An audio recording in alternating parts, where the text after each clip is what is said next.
From the outside looking in, it seems that bringing all these different schools of thought together as you're a student just makes common sense. Is this something that's not always taken place?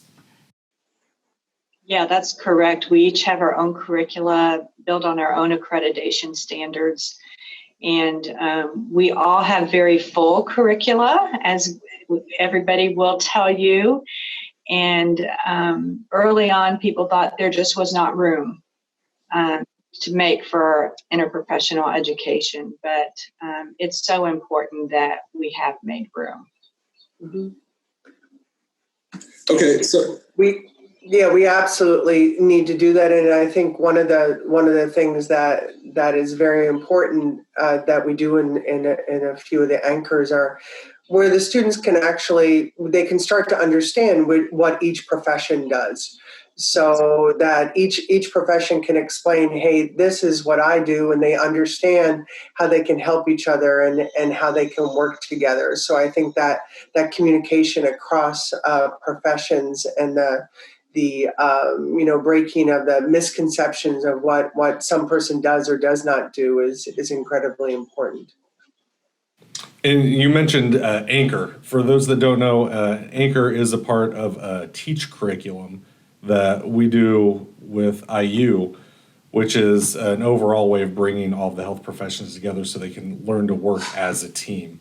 Dr. Reising, you mentioned to me previously when we were speaking about moving from interprofessional education to interprofessional collaboration. Can you talk to me a little bit about what the difference is and what that transition's like? Correct. So interprofessional education is we are all learning together in our different professions. And the collaboration and practice piece is that we are actually executing it. So some of the pieces that we will count as the education piece are when we do some of the center for IPE core curriculum, it's training around the program called Team Steps. So it's learning safe language to have with one another. So we are learning about each other's profession, but we are all learning together about the safe way and most effective way to communicate with one another. Whereas when we move to collaborative practice, we are actually working together with patients in that collaborative setting in an interprofessional way to deliver patient care. So the collaboration is it's the next step in the process. Yes, it really is the end point. It's what you're hoping that the IPE curriculum will do is create an interprofessional collaborative practice. What are the benefits in doing that?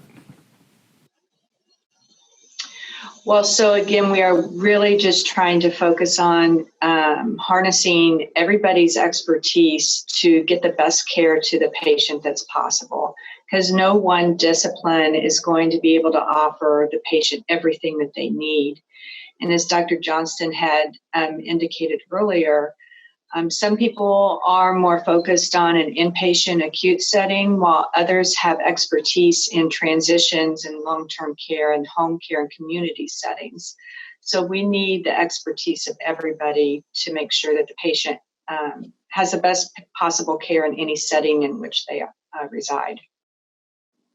And I'll add, when it's not enough to have the interprofessional education without the collaboration and the practice, because you can learn something, but you're not really going to learn it and have it in your skill set until you apply it and see how it works and what doesn't work, and so those two things really need to go together.